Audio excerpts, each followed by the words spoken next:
Good morning, students. Welcome to GC Tech Hub CS tutorials. I hope you have been following all the previous lectures diligently. So far, we have seen a lot many programs involving sequential programming, selection statement programming, that is if statements, taking decisions. We have seen simple looping of while and for loops. We have seen nested while loops. Today, we are going to discuss nested for loops. So let us move on to our today's class. So here on the screen you can see we are going to discuss nested for loops part 1. This will be the first part of the lecture today. In this lecture we are going to work with for item in collection variant of the for loop. Something which goes like this. For item in collection. So we are going to see the nested variant or the nested manifestation of this loop, that is for item in collection. Now we all know that for item in collection variant of for loop, it extracts items, individual items from various collections like lists, strings, tuples, dictionaries and so on, and accesses each of those elements and does some processing on those elements.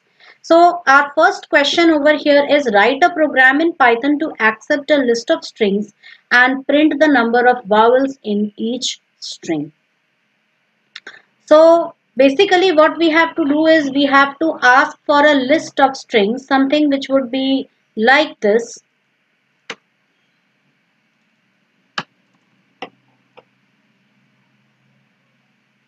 That is, if I have a list of strings here,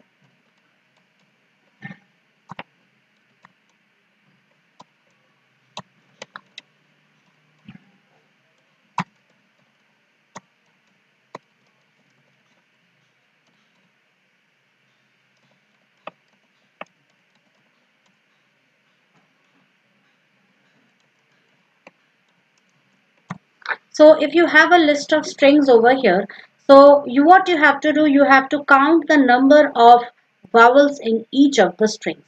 So this is a classic example where you will be not only accessing each of the elements of the strings, but also each of the characters within each of the elements. So that would require two such for item loops in order to work with this. So let us first check out its pseudocode, how we are going to do it. So I'm going to write the pseudocode here.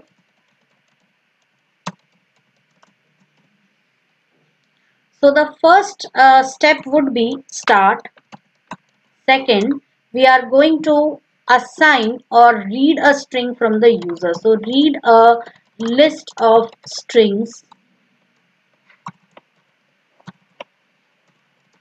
from console, or we can simply write list of strings. So I can just name it as colors. So I've just named the list of strings as colors.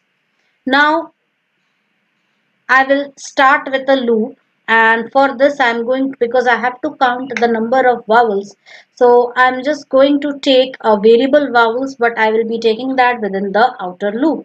So I will start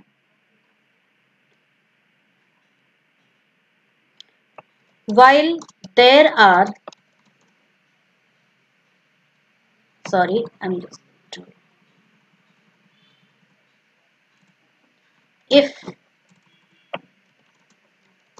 there are still items left in colors,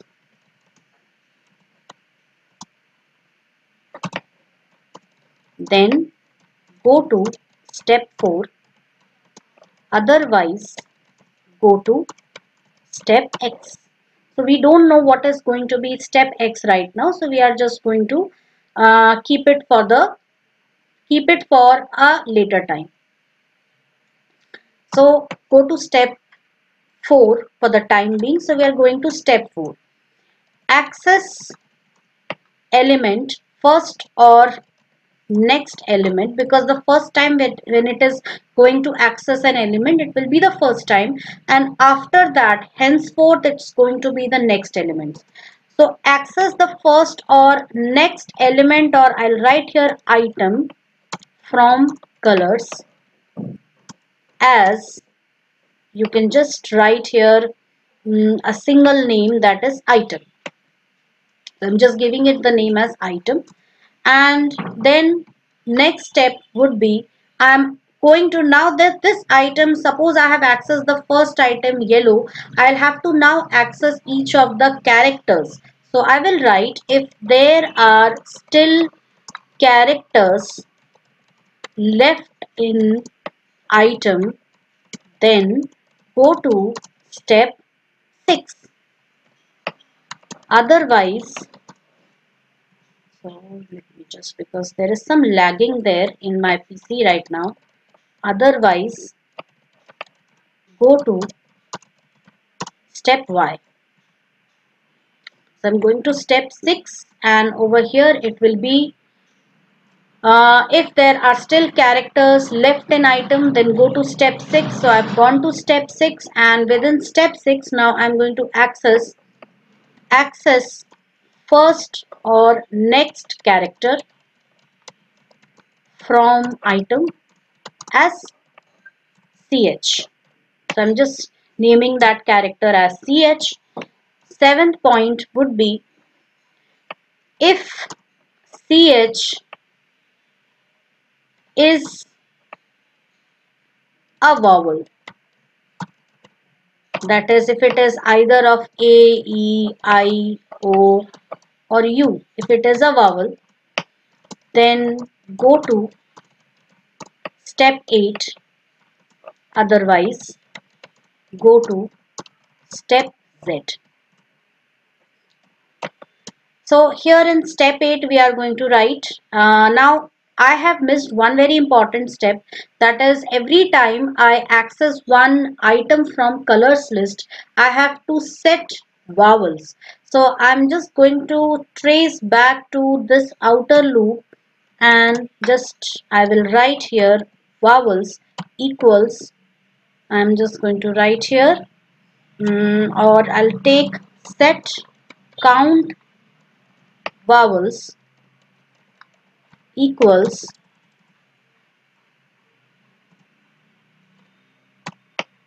0.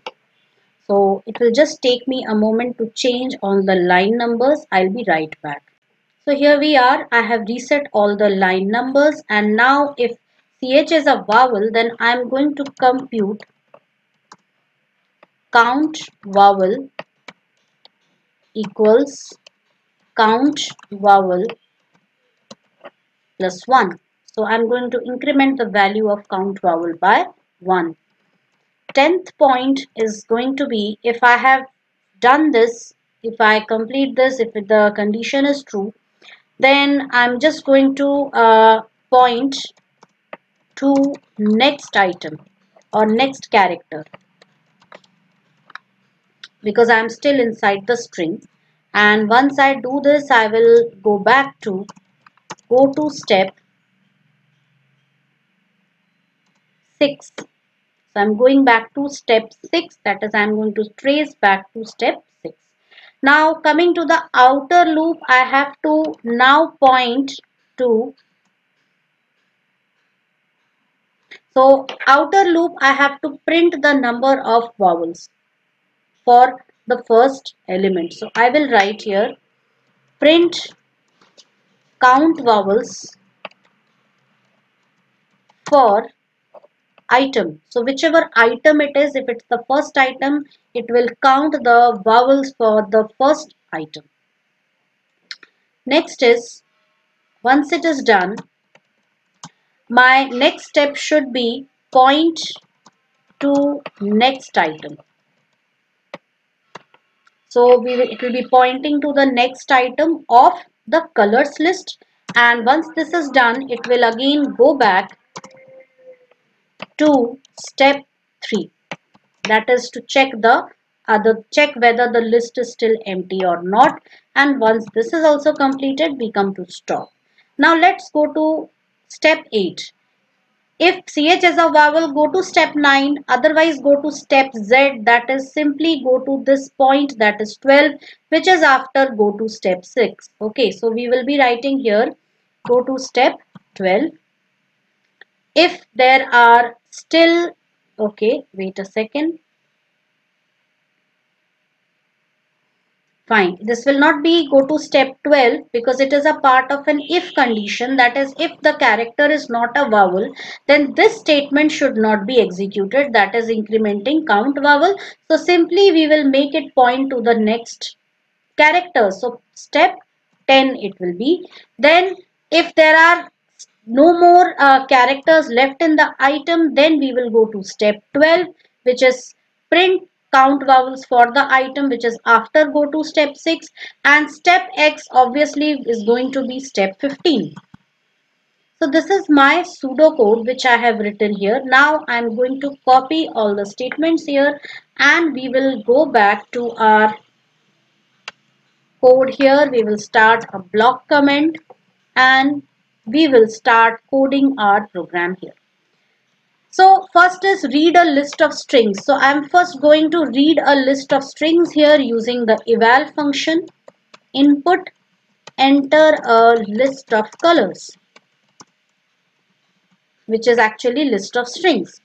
Then step 3, students, I will be reading out the line numbers because it will not be feasible for me to again and again point on these lines. So it would be better if you just keep a watch at this pseudocode and just listen to the line number which I am speaking out. So now I am at line number 3.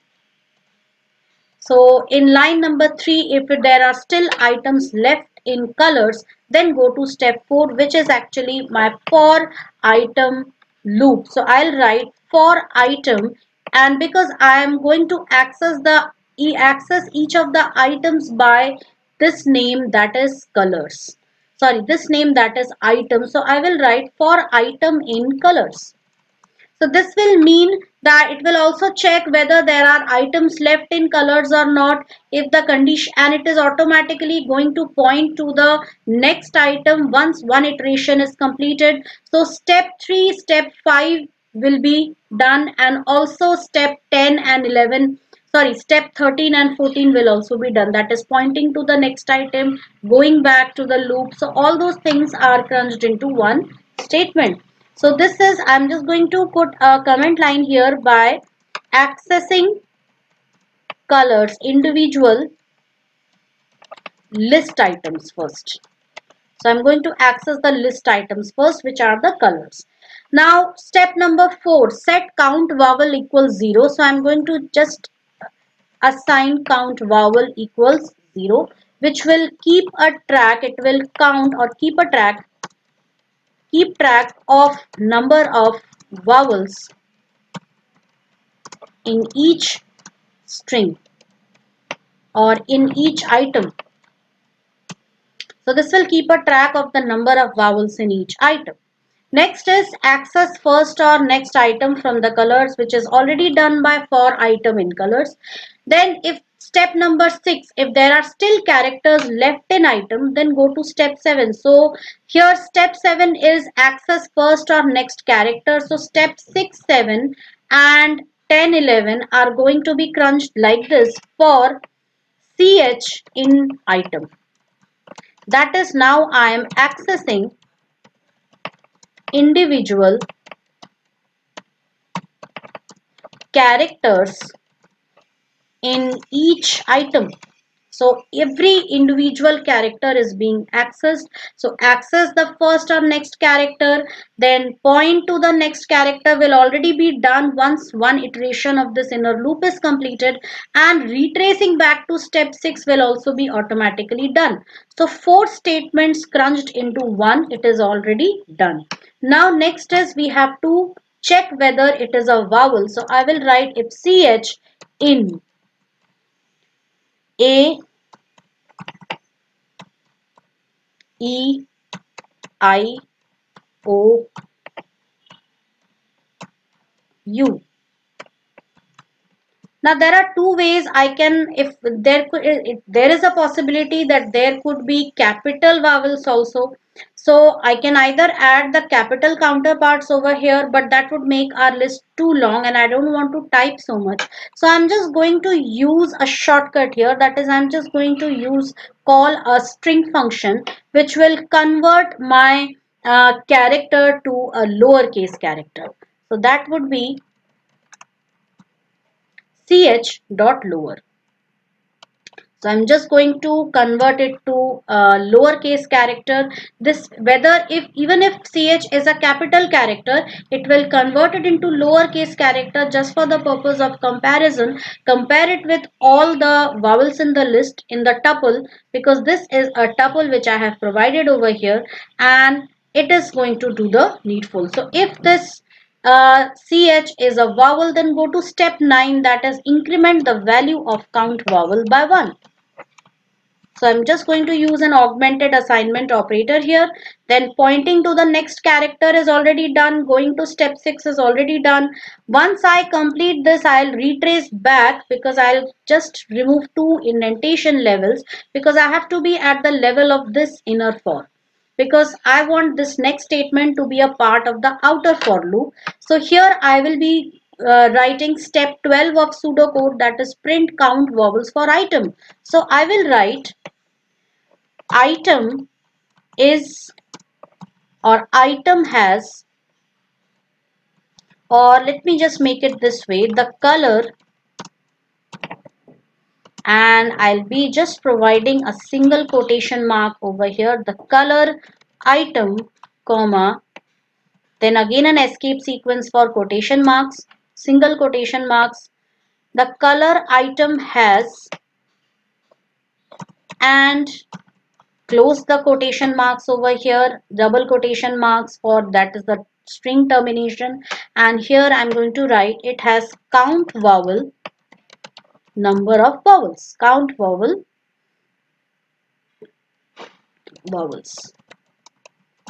So I will just explain this how it works during the dry run.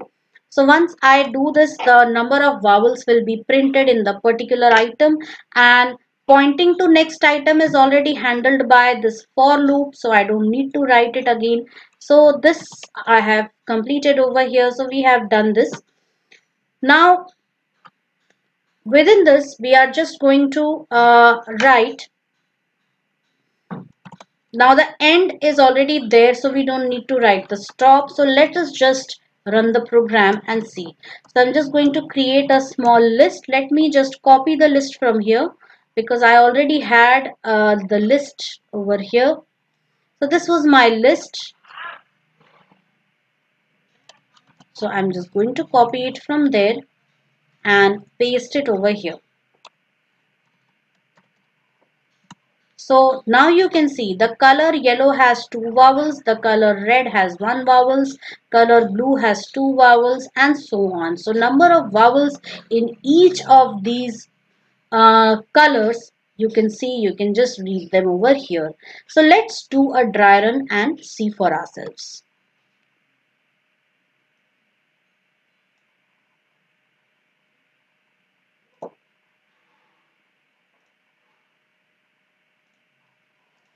So I'm going to just delete all these things so that we get a clear canvas.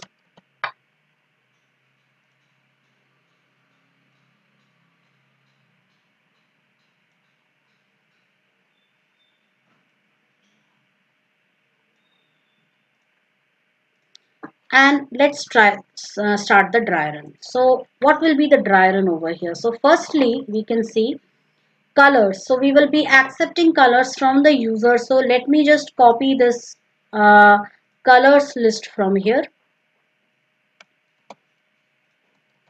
So this is my colors list and it's over here.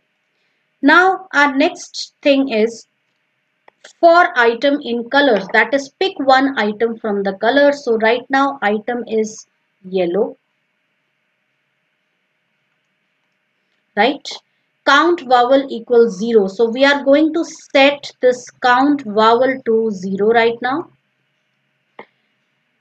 for ch in item. Now the item is yellow, so now ch will contain each of these items. So first item is going to be y, and it's going to check if ch dot lower, that is it will convert yellow into lowercase, that is small y, and it's going to check whether y falls in this list or not. So we can see that y is not in this list, so this statement won't be executed.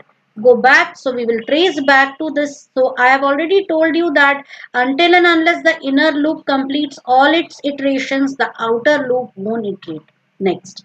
So first of all, this iteration has to be complete. So next character which will be accessed is small e, which is already small, and the effect of lower will not be there on e because it is already into lowercase.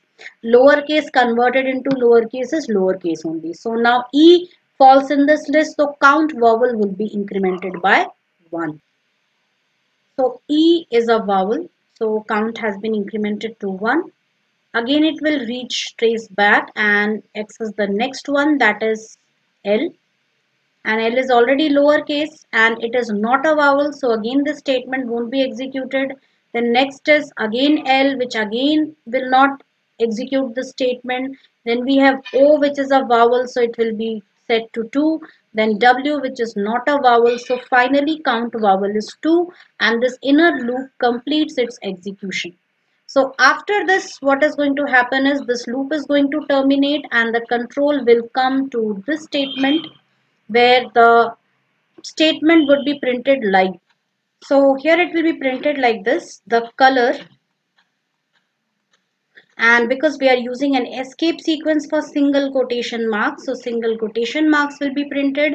Because the default separator value is space, so there would be, each of these items would be separated by a space. So after leaving one space, one gap, item will be printed, that is first item, that is yellow. Then again this static part which has this escape sequence for single quotation, and so that will be printed after a space. Then has count vowel, that is 2, and vowels. So this way it will print number of vowels for each of the colors. So again once this statement is executed, it will again go back to this for item and access the next item in the list, count the number of vowels for each of the characters in the next item. Like the next item here is red, so there is only one vowel inside. Next is blue, where we have two vowels. So this way each of the items, their vowels will be counted. So this is how we will be doing this program, which actually is a nested for item list. So students, that was all in the first part of for nested for loops, and that too nested for item in collection loops. In the next lecture, we will be seeing a nested loop variant for variable in range variant of for loop. So with this, I end today's class. Thank you.